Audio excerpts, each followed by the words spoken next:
52,000 మేడతో గెలిచాం. మీకు చేసి ఆపలేమే, మీ చెంతకు రాలే. మమ్మల్ని ఎందుకు హీనంగా మాట్లాడుతా ఉన్నా? మీ నియోజకవర్గాలు చూసుకోరి, మీ నియోజకవర్గం మీ సక్కదనం చూడండి. ఏమనుకుంటున్నారో మీరు?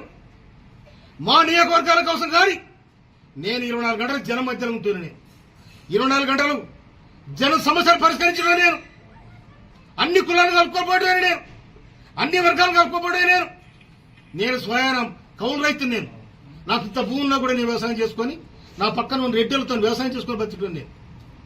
కానీ మీరు ఆడ గాంధీ భవన్ మాట్లాడితే రాజగోపాల్ రెడ్డి తుంగతుర్తి బాగలేదు, నగరికల్ బాగలేదు, నేను కడుక్కో మునుగోళ్ళ నీ చక్కదనం ఏందో చెప్తుంది. నాకు కూడా రిపోర్ట్ వచ్చింది మునుగోళ్ళ ఇష్టం ఉందని. నాకు దాని సమాధానం చెప్పాలి.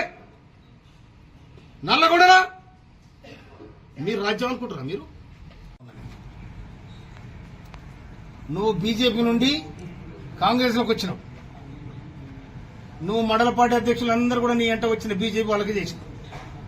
కాంగ్రెస్ పార్టీని పతనం చేయడానికే నువ్వు కాంగ్రెస్ పార్టీ నుంచి ఒక దళితుడైన బట్టి విక్రమార్క సిఎల్పి లీడర్ ఉంటే నువ్వు దాన్ని భరించలేక ఓర్చుకోలేక నువ్వు పోయి బీజేపీతో లింక్ కట్టి బీజేపీతో కాంగ్రెస్ పార్టీని బొందబెట్టాలని బీజేపీ తరఫున నువ్వు మునుగోళ్ళ బీజేపీ తరఫున పోటీ చేస్తే ఓడిపోయినావు.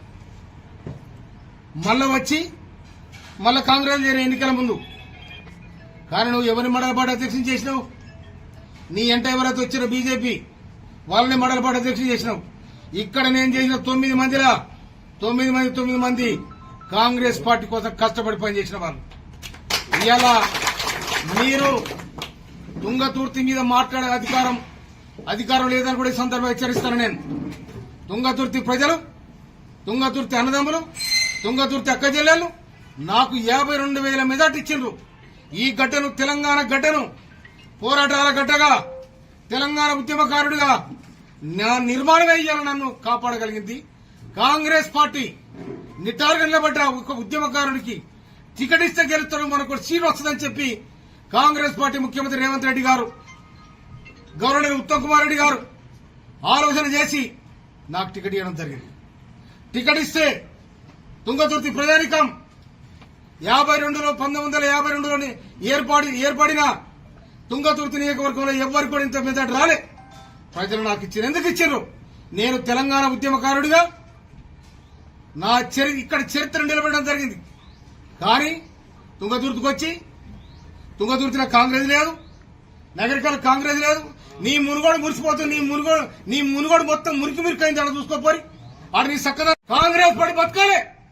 రాహుల్ గాంధీ ప్రధానమంత్రి కావాలి. నీలాక ఇటు రాకపోతే అటు, అటు రాకపోతే ఇటు. బీజేపీకి ఎందుకు పోయే రాజగోపాల్ సమాధానం చెప్పాలి. బీజేపీలో పోయి ఎందుకు పోటీ చేసిన రాజగోపాల్ చెప్పాలి. నువ్వు రాహుల్ గాంధీ ఇచ్చావు, సోనియా గాంధీ ఇచ్చావు, అన్ని మర్చిపోయి మళ్ళా కాంగ్రెస్ లోకి వచ్చి పోటీ చేసినావు. కాంగ్రెస్ లోకి వచ్చి పోటీ చేసి నికార్సైన కాంగ్రెస్, మా కాంగ్రెస్ అంటే వీళ్ళంతా ఎవరు? ఈ సర్పంచ్ అంతా ఎవరు? ఈ కార్యకర్తలు ఎవరు? ఈ లీడర్ అంతా ఎవరు? కనుక మళ్ళీ ఒకసారి తుంగతుర్తి కోసం గాని, నకరకల కోసం గాని, మా మాదిగ సీట్ల కోసం